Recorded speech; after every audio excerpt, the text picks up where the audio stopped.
also a lot to do with like neuroplasticity. It's just basically like we make neural pathways in our brain with anything, like any habit. Did you go through like addiction and stuff? Well, in the example of drinking, you go out, you drink, you have fun, and then your brain starts making that connection like, oh, I have a lot of fun doing this. What you have to do is create new neural pathways to like retrain your brain to find other ways of enjoyment. And then over time, your brain starts learning like, oh, this makes me happy, like going to the gym or getting coffee with my friend or something like that. So you just have to kind of keep repeating new habits.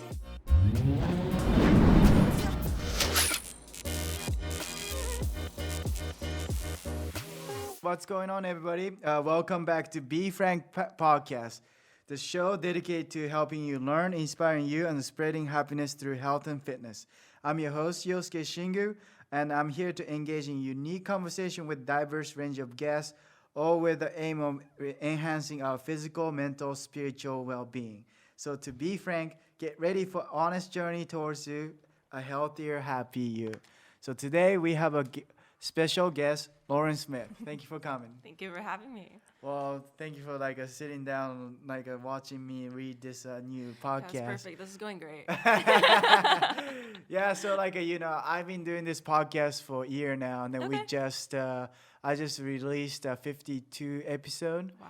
So I'm appreciative of my team, getting every week publishing. It's not like just me talking. Yeah, that there's kind a of lot of work behind it, like a lot. Yeah, and then I I've been this has been very, very I think therapeutic mental health journey for Yeah. me to talk to a bunch of different people, because everybody have a story, perspective for sure, and then Yeah. the people I've known for a long time, but also people I never met. Like you, I never met Yeah, you. I'm like, I don't know who you are. I'm like, who's this Jack Ninja in my DMs? Yeah, so also my easy reach out to a lot of people, like a Yeah. DM, and then How did you find me, by the way? Like, what led you to me? I I'm gonna say it was Travel Oklahoma or just one of the Oklahoma Instagram accounts. Oklahoma Weird. Instagram. Interesting. So you probably a hashtag Oklahoma Wow. Okay. or whatever, Okay. and then find it people who are actually doing something on the Yeah. social media, and Like then active. yeah, we would like to get those people who are unique, individual, and that's kind of what we focus on. And then thanks for coming. Yeah. And then can you kind of explain who you are, and then if you have a website built today, what's your a biography, or where you're from, and how you started your business or whatever. Okay. Well, my bio. I don't have my website up right now. I'm actually redoing it because we were talking about how you are trying to figure out your podcast moving forward. Yeah. I kind of have two different directions going, and I'm trying to figure out, am I gonna have two different websites Yeah. or one website with a bunch of tabs? I don't know. So I'm trying to figure that out. But yeah, I mean, I've been doing photography since I was 14. I discovered my love of music photography when I was 15, 16, and it was just something I did a lot in high school. Yeah. Loved it. And then in the last 2023. So yeah, the last 2 years I've really been doing it, hit the ground running with it. Just started shooting Yeah. local bands for my own enjoyment, and it kind of caught on, and so now I do it for money. Nice. Yeah. I just went to American Reject concert last week. Oh yeah, they That's were my pretty- first concert ever. Oh really? Yeah. That was awesome actually. Yeah. I think they started 20 something years ago. Yeah, And then they're not old, but they've been around. I mean, Zoo Am Theater is pretty cool. It's pretty huge, but also Yeah. I was thinking about, it's probably not good for animals to listen to those kind of big music, but Yeah, that's interesting. I never thought about that. yeah, I never thought, because the whole American Rejects is a lead singer is well, Yeah. we have a curfew because we don't want to have an angry Oh. elephant. I was never thought of that. Yeah, And then, that's probably not good for animals. Yeah, that's interesting. Yeah. But anyway, so you're talking about you been going through a lot of mental health journey or whatever. Can you kind of walk me through that? Yeah, I mean, it's been a journey my whole life, really. I went through some hardships when 11, 12, 13, 14, those years. There's a lot going on in my family, deaths and divorce and just being an adolescent, just like trying to navigate the world, stressful time. And so I was really into My Chemical Romance. And it all kind of starts there because they use their platform to talk about mental health a lot, and they still do. And so their lead singer, Gerard Way, like, he's very open about, like, his struggle with addiction and suicidal thoughts and all of this. And he was just always so vocal about it that even as a 12-year-old, I was like, wow, like, that is really, really brave and really, like, admirable that he's using his platform that way to reach out to, like, kids like me and say, like, it's okay, you're gonna get through it. Yeah. Don't hurt yourself. Don't kill yourself. Like, Yeah. it's gonna be okay. I'm sorry to hear your loss. Did Yeah. you lose who? Like, when I was 11, it was my grandpa, and then when I was 13, it was my aunt, and it was both from cancer, and it was very, like, quick. Oh, yeah. Like, we found out, and then, like, next thing you know, they're gone. Well, And then my parents divorced, and in the middle of that, too, and so that and was you're a lot like of going through a stress. Yeah, teenager. and I'm just like, I was getting bullied in school, and I'm like uncomfortable in my body, and I'm just like, what's going on? So it was hard. And I think a lot of that, like, I've just been carrying it with me. Like, I've been aware of it and these hardships, but kind of along the way, I'm doing a lot of research right now on, like, cognitive distortions. So that's, like, false thinking, like, examples would be, like, black and white thinking, or sometimes it's called all or nothing thinking, or overgeneralizations, like, you mess up one day and you're like, oh, I'm just bad at this, instead of, like, oh, that was one bad day. And so I think that's something that got deep in my brain somehow in the process in high school, because, like, I've always had a really hard time, like, just putting myself out there and, like, trying things, whether or not I'm good at it or what, just, like, staying in, like, my tiny little comfort zone and not breaking out to try outside new of things, it. yeah. Yeah, so that's always been a thing. And it got really bad, like I said, like, in my 20s, like 20, 21, 22, 23. Those were, like, the worst years. You could not pay me to go back ever to those days. It was terrible. And a lot of that, like, was kind of tied into my photography, because that was something that I naturally was, like, pretty good at, like, right away. Like, I had an eye for things, and it was just something that fell into my lap that I just started doing. Yeah. And so a lot of, like a lot of my self-esteem was tied to my photography, and, like, whether or not I thought it was good, or people told me it was good or not. Yeah. And so it just, my anxiety and depression just felt so debilitating during those years that I just, like, really wasn't pursuing it hardly at all. I mean, it's not like I didn't do it at all, but it was just, like, a big feat, a big mountain to even, like, do anything. And that was, like, I think about it now, and it just makes me so sad for myself that I was going through that, because now it's, like, really, like, therapeutic and freeing to do what I do. So whenever you're going through 21, 22, 23, like you say, you can't go back, right? Like, did you go through, like, addiction and stuff, or? Yeah. I mean, I drank so heavily. I started drinking when I was 19, and, in the beginning, it's like, oh, you're young, and you're like, woo, this is, like, so cool. And I was always, like, the good kid. Yeah. Like, in high school, like, never touched alcohol or marijuana or anything. Like, I didn't have boyfriends. I just, like, kept to myself and, like, my little friend group. And so once I, like, discovered alcohol, it was like, oh, like, something, like, turned on in my brain. I was like, oh, wow, I feel like being social, and, like, I'm really funny, and, wow, I'm really cool, huh? And so it started off like that, but then as, like, it progressed, it was like, oh, man, I only feel okay if I'm drinking. I only feel okay if I'm wasted. Like, it became, like, this really toxic, safe place. How did you realize that? It was when I just, like, recognized that thought of, like, going through my week, going to classes and stuff, and being like, oh my gosh, I can't wait for this weekend, and literally, like fantasizing about how drunk I would get or whatever. And then it got to the point where it was, like, really regular, and I was, like, not going to classes, and like doing my assignments. Like there was like 2 years in college I was like flunking, just like No going straight up. classes, yeah. Yeah, just doing a real bad job Damn. because I was just like, I couldn't stop drinking, but I think it was also like, because I was scared. I was like, I don't know what I'm doing. I don't know what I want to do. Like, it's really daunting to be like, 21 or whatever, and you're pursuing your degree, and it's like, well, that's going to be your life, Right. Outside of this. And I was like, oh, I don't know. I don't know if I want this to be my life. I don't know. And like, really just overthinking and not being present. So drinking was the way to just like escape all of the like internal like monologue in my head, all the chatter, because like I have a very noisy brain. Yeah. So like So you it decided turned it off. you decided to kind of quit, and then was that hard? Yeah, I mean, it is hard. I'm still like going through the motions.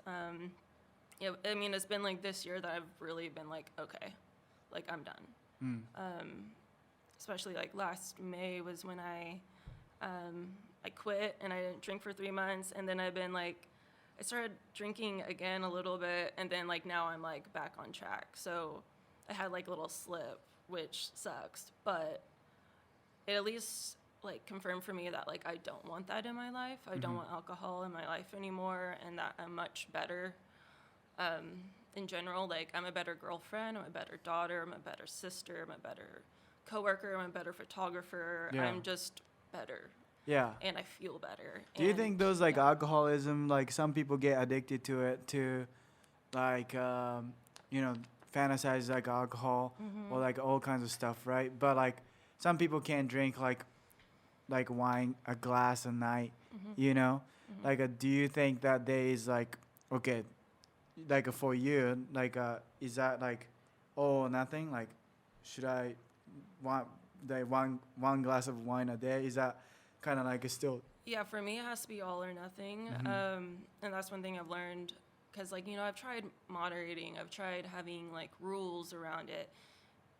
It doesn't work. It doesn't work for me. I can't just have one. Like, I'll have one drink, and then my brain, that reward system in my brain turns on, and it's like, we want more.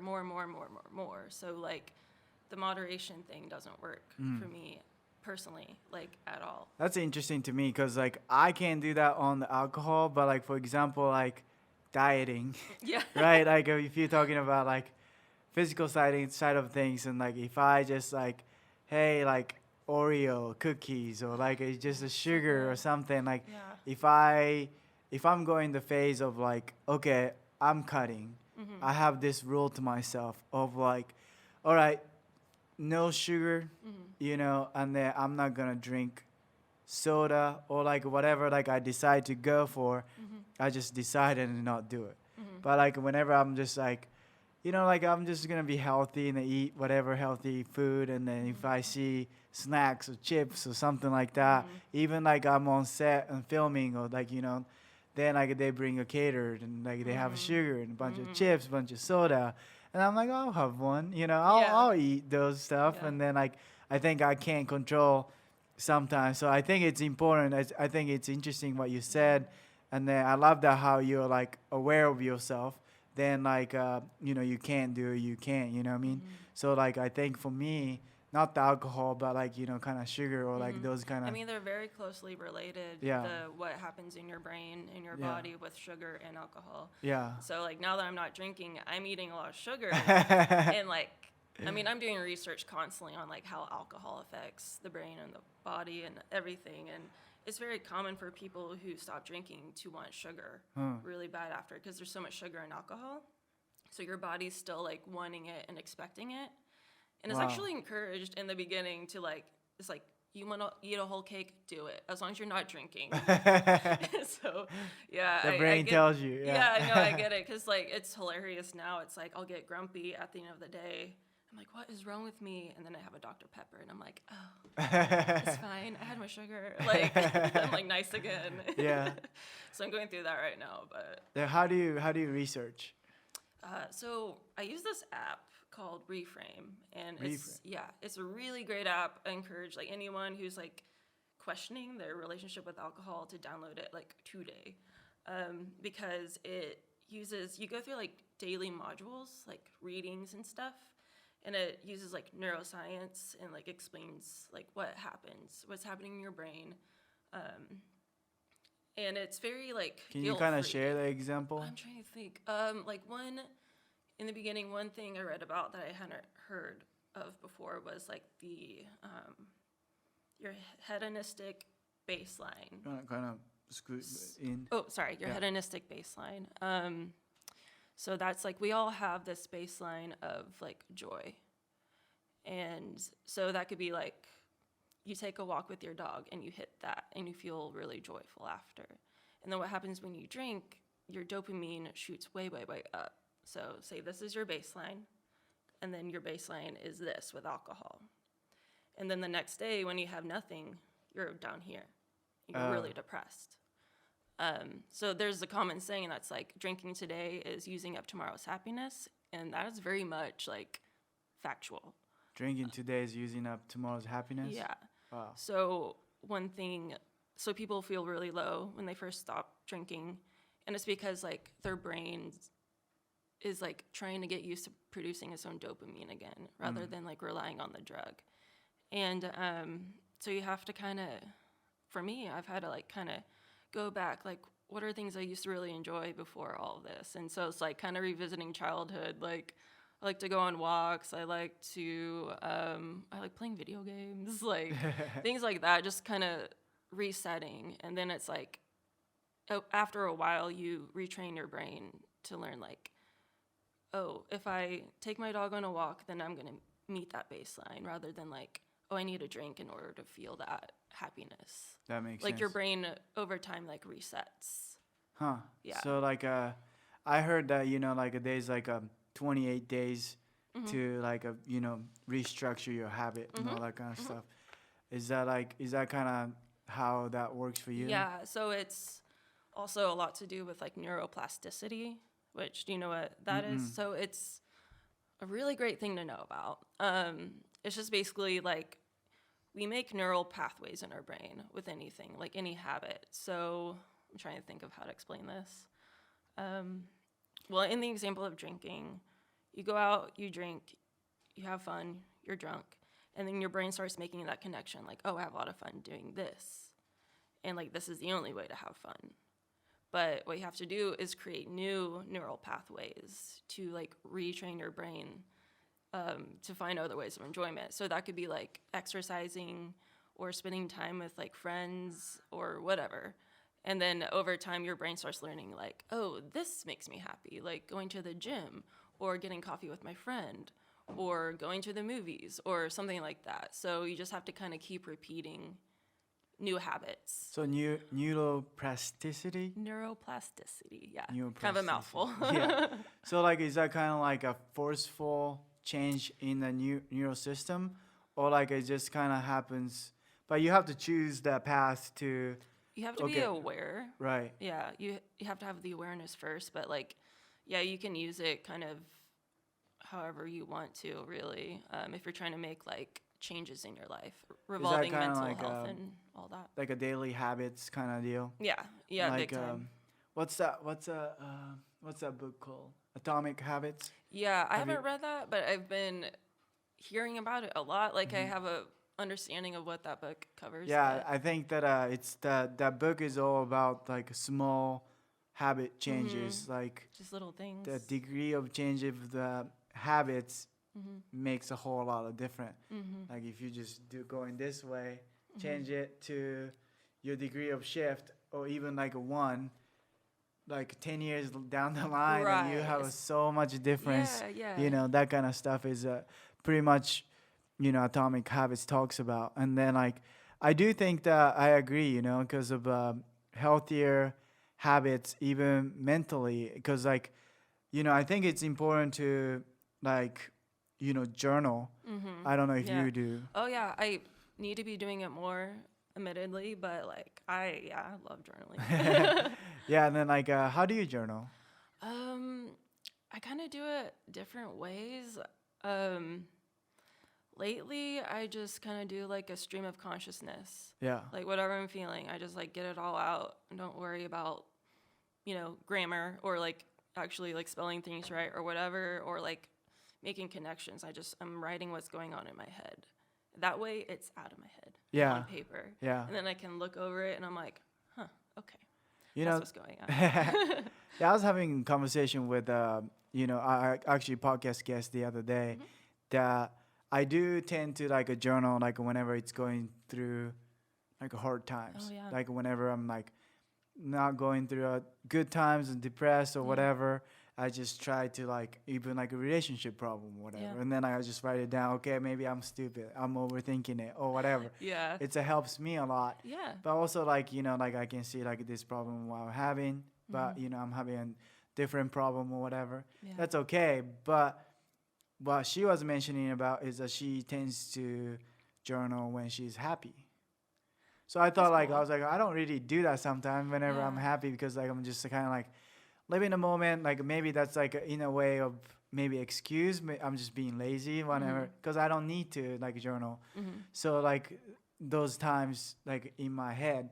So what she was saying is like that journaling whenever you are positive or the happy time during your life is powerful things because whenever you're going through a hard time, you can look back, Yeah. say what actually made you happy. So all you have to do, all you can try is like, okay, what can I do to recreate myself Yeah. to okay. be happy at that time? Yeah. So I thought that was an interesting concept because, like you said, like I tend to do that journaling the same way. Yeah. Okay, I got to put my thoughts onto the paper, onto my phone screen or whatever, so I can see myself and then I can just let it go.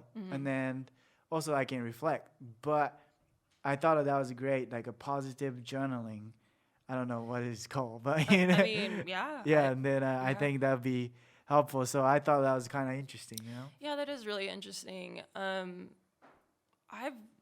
I've had periods where like I'm having a great day and I write about it and it's like, hey, I should do this more. Like it feels good because I think also what comes into play there is like gratitude. Yeah. Like just addressing the things that you're like really grateful for. Yeah. And I think that is a type of journaling that maybe you should try. Yeah. Is just like a gratitude journal. So it could be really simple. Like every day, it can be in the morning or night. Just write three things you're thankful for that day, and that kind of keeps things on the forefront of your mind. Like, Oh yeah. and I think it helps with anxiety a lot too. Yeah, for sure. And then like I love that what you said about what did you say like the right or wrong is like it's people tend to like think about it's right or wrong. Oh, like the Cognitive something. Yeah.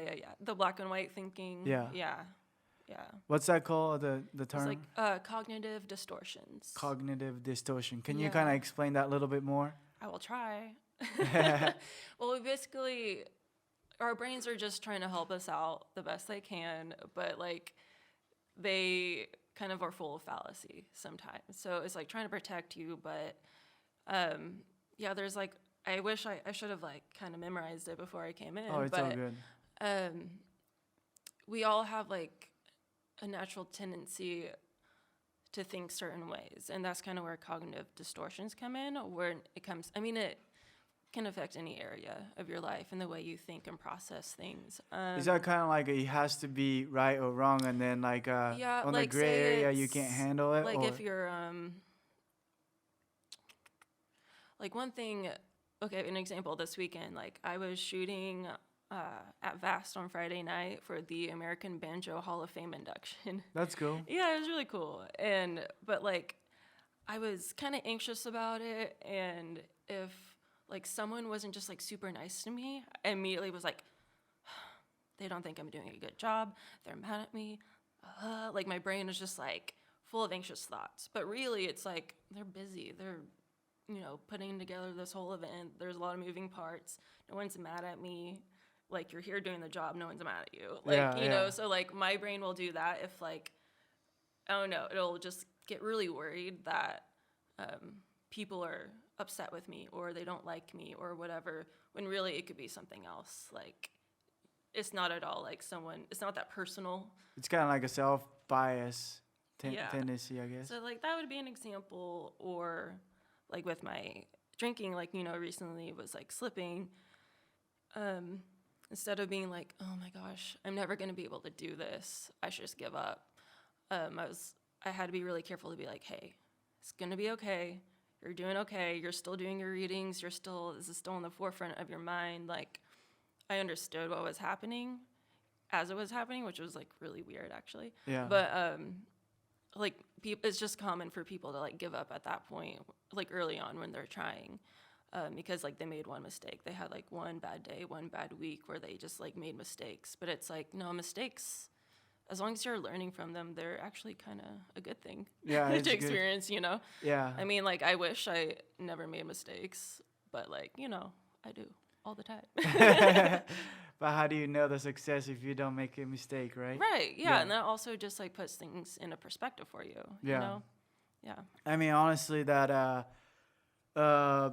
you know, I was thinking about that, about the culture things. I think the mistake is important, but you're saying like, you know, whenever you're a childhood chemical romance. Like chemical romance. Yeah. Like you liked it, and then like they talked about mental health and all that kind of stuff. And then, but do you think, I don't know, like it's because of American culture, but also like a Western culture. It's kind of like praise those people who had big old mistake, or like you know, kind of like let's say I had addiction, I had this problem, all that kind of stuff, and then like, oh, I overcame it. And then they're like, oh, such a great person, such a great, like you're a hero, right? And then, but on the other side of the spectrum is that there is a person who never been addicted to drugs, or never been addicted to alcohol, or any sorts of that, and then they chose no, to had a willingness to say no, or like, you know, had a willpower to say no, and they didn't go through that, but they are living life. They're kind of boring, you know what I mean?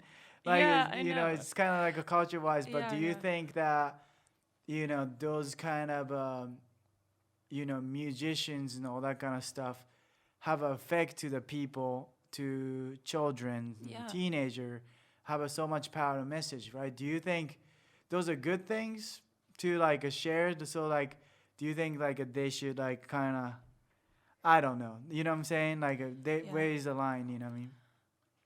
I mean, I think people should absolutely share their stories. Like, if they have a platform, like, I think it's a really positive thing to share your hardships, because one thing I've learned, like, I've been pretty vocal about what I'm going through, even though I'm, like, in the early stages and I'm making mistakes. And it feels really weird sometimes. Like, I cringe sometimes with how much I share. But when I do every time, I have, like, an overwhelming amount of support and people reaching out to me being like, hey, thank you for sharing that, because I feel this way sometimes, and it's just so good to see someone else go through it. Like, people feel less alone. And That is awesome. I think that is a really good thing. Actually, the other day, I saw a quote, like, have you heard the quote, like, hurt people hurt people? Yeah. I saw one that said, healed people heal people. And that's kind of how I look at it. Like, people who are actively trying to heal themselves, like, I've always wanted, I guess because of my chemical romance, like, seeing how they use their platform, that inspired me. And so it's like, I want to use my experiences to help other people to realize, like, maybe they need to get help, or they need to start kind of thinking about things. And it doesn't have to be alcohol necessarily, but, you know, just know that, like, you're not alone and it's okay. Yeah. You know. That is awesome. I mean, like, I love that because of, I've been thinking about, like, a kind of way, like, I haven't, like, find the answer in my head. But, like, if you met me maybe, like, 2 years ago, 3 years ago, and then you will never think of me, the guy kind of wanted to have a podcast. Right. Or, like, even, like, I don't know, being YouTube and then holding camera outside of like a park, or even like a gym, and then like, hey, what's up, everybody? You know, my name's Yosuke, or whatever. And then I've never been that person because I thought that was kind of embarrassing. Right. Yeah. But like, it's powerful for you to do that. Yeah. And then like I've been realizing more and more, like there's like a bunch of influencers and bunch of celebrities. They have their personality, they're being authentic. Some people are, some people are not. But most of them, like I get inspired from, they're authentic to me. Yeah. And then they share message, and then they do sometimes embarrassing things. Yeah. They say funny thing. They say crazy stuff. Yeah. They do stuff, right? Yeah. But those people putting out all nothing to internet or even like TV or whatever, right? And then people get inspired, people like follow, and then people want to connect to. Yeah. So like it just kind of like the thing is like I being more like I'm kind of creating myself, like reinventing myself to be like a 2.0 version of Yeah, myself. totally. But at the same time, like I'm learning more and more that like, okay, even like whenever I started podcast on the first episode, and then I was like maybe doing the intro, like I'm looking at the camera and I can feel that person is looking at me. I'm like, man, I'm getting judged, You're all like, that kind of this is stuff. weird. Then I had like a written like a notes and the question ready, and okay, I have to be perfect and all that kind of stuff.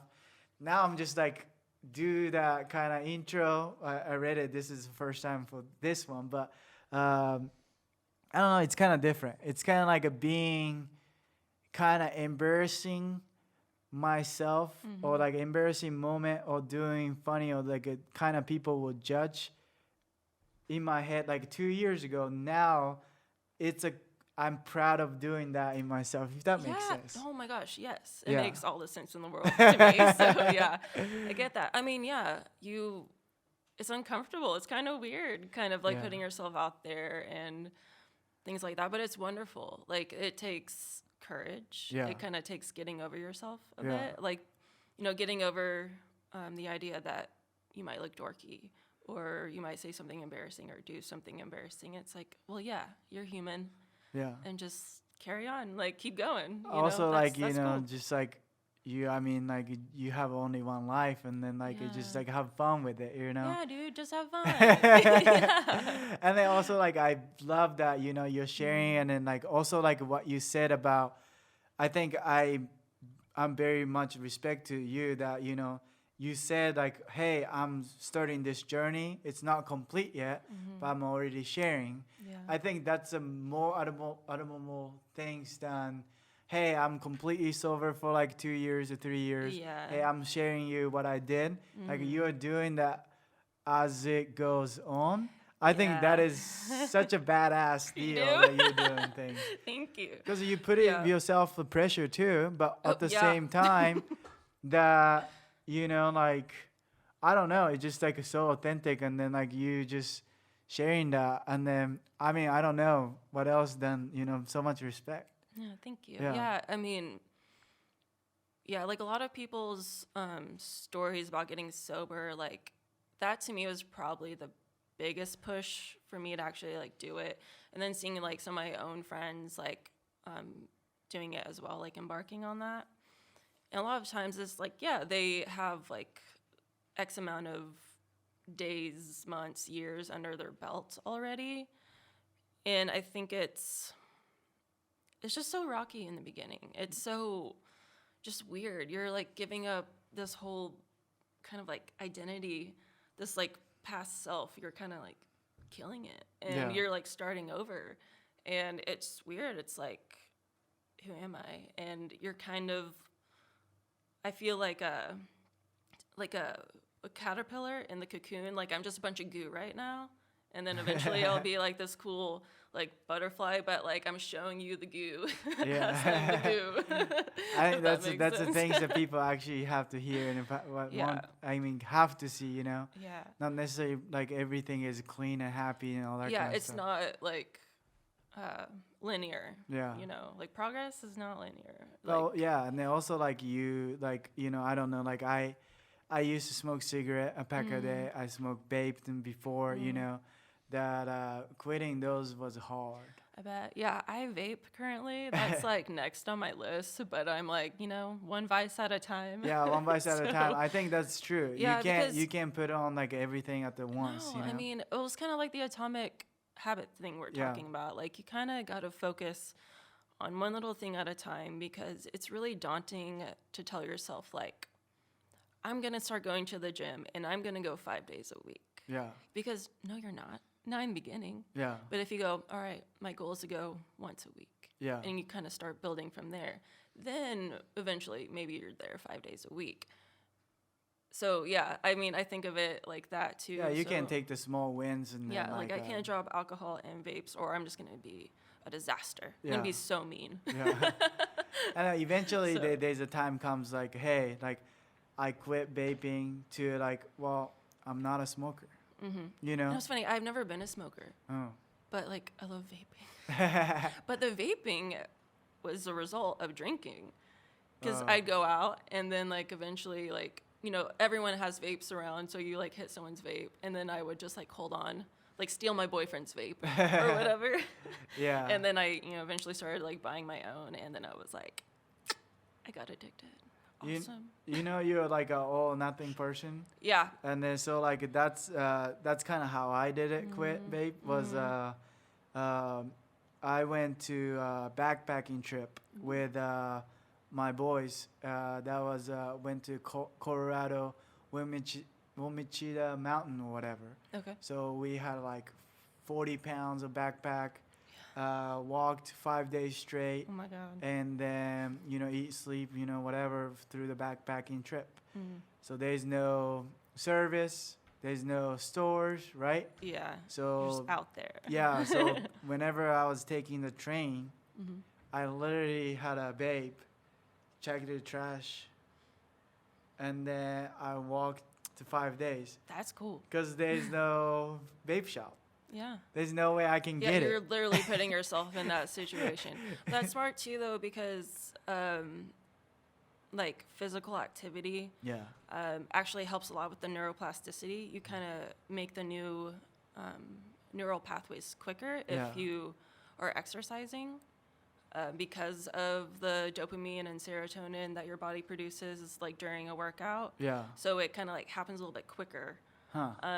So I wonder if that helped, like That really probably helped helped, you, and then like also, like, during it- that time. I think, I don't know if that's a neuroplasticity or whatever, but like whenever I was there, I see very, very beautiful landscape. Yeah, Wake up, and then Yeah. like I see deer or whatever, yeah, work around, and I'm just trying to not to die and then walking and all that kind of stuff. I'm not thinking about it, but also I've been seeing not Yeah. normal routine. It's not like a Yeah. waking up, drinking coffee, right. taking a shower, Yeah. and then hit the vape. You know what I mean? Yeah, because you weren't around your like normal triggers. Yeah, you know, so nothing. Also, Colorado's magical. Yeah. So I love Colorado. So like I was much. like, it was kind of easy for me to let it go, and then whenever I came Mm. back, I decided to say I'm not going to a done. vape shop. You know. Yeah. So that's kind of how I quit it, and then like till from that moment till now, like I haven't smoked vape. Mhm. So I think that I don't know, maybe go to backpacking. Maybe I should. I kind of like that advice. Yeah. Yeah. So I think that was a too extreme maybe, but that's something I If it needed worked, to it because I worked. probably vape for I don't know, probably I smoked till I don't even know, from like 17 to 27 or something. It's like So, 10 years. Yeah, like 5 years of vape, like 3 years of vaping or Mhm, something. So mhm. it was kind of hard to quit, but Yeah. yeah, that's kind of what it is. But Yeah, I understand that though. Yeah. Like it, in a way, is similar with me and drinking. And like, I mean, yes, I had a slip. I'll get to that in a sec. But once I decided I was done, I was like, I'm done. And really, the like, what's the word I'm looking for? Like the impetus to drink isn't like there, or wasn't there in the beginning. It was like I was so happy to not be drinking. Like it wasn't really a struggle like some people have, where it'd be like, oh, 5 o'clock and I'm like wringing my hands. It wasn't like that at all. But what happened was like I didn't have a bad day or week or anything, but I just decided to have a glass of wine because I got overconfident. I think my ego got ahead of itself a bit because I was like, I don't even like drinking anymore. I'm not missing it, whatever. But like, yeah, let me have this wine. That doesn't make sense. Anyway, but I did just have one glass of wine that day, and it was just like that, just go back to like my old habits. And that is like freaky. It was so weird. yeah, And that's kind of just like what happened. It was like my brain all of a sudden was like, oh yeah, we're back to doing this. Sweet, yeah, And I was like, no. We're not going back. We're not going back. I'm just Yeah. working through something right now, I guess. But I also realized, though, I do have a lot of stress right now. Like, I'm about to move to Tulsa, like, in a month, and just trying to get ready for that. And, again, stuff with my family and all of that. So I was like, oh, I think this happened because I'm actually overwhelmed.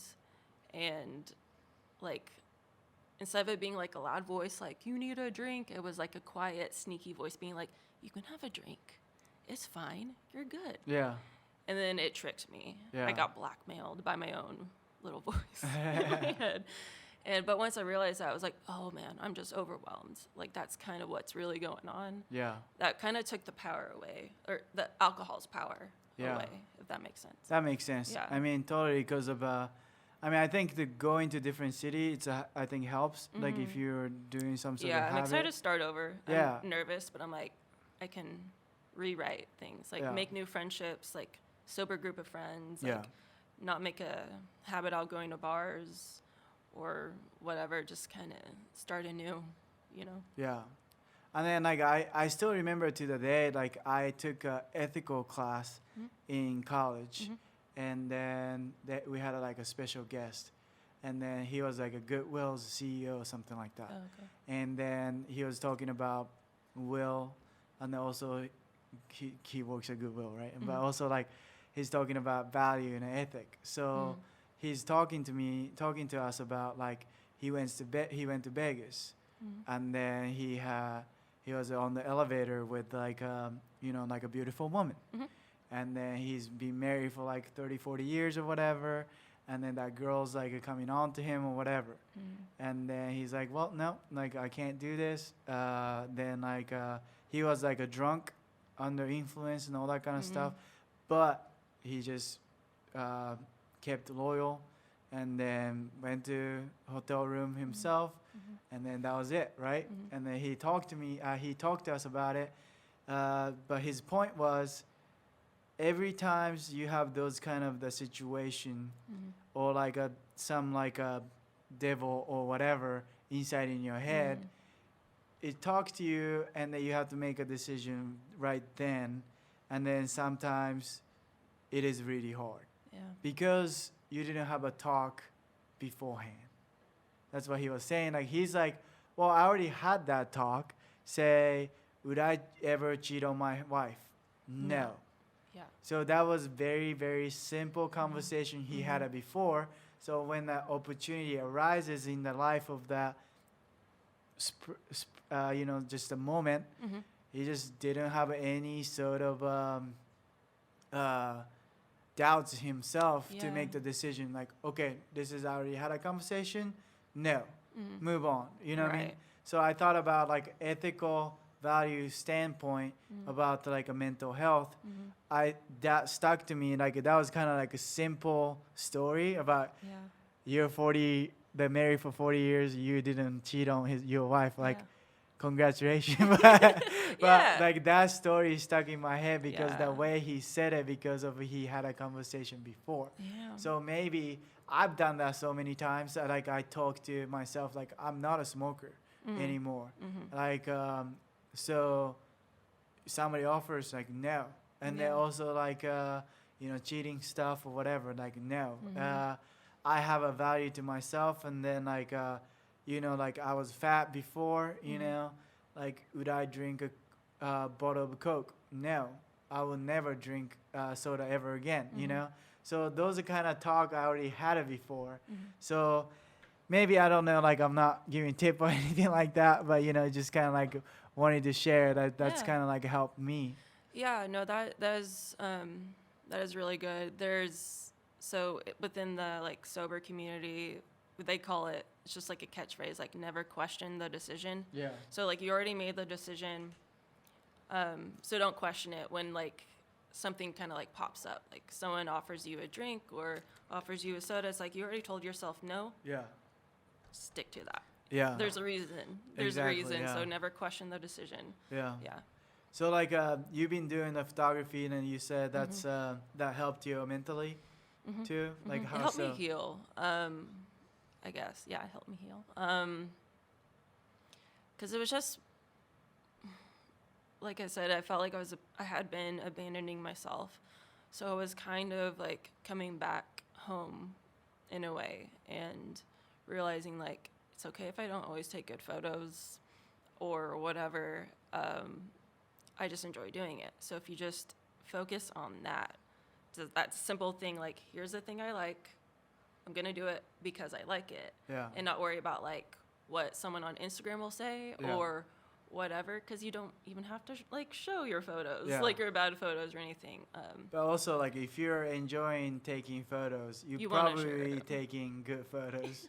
Not always. I've taken some. I regularly take some really bad photos, but like that's one thing I've learned is like I know so many photographers now of like they're like so many amazing photographers, and I can see the bad photos they take, and I'm like, oh, we all do it. Yeah. We all take bad photos. Like it's silly to expect yourself to be perfect. Yeah. You know, like.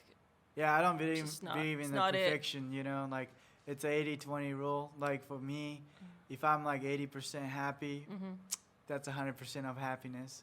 I think that's just the expectation, you know. People think, oh, I have to be happy 100%.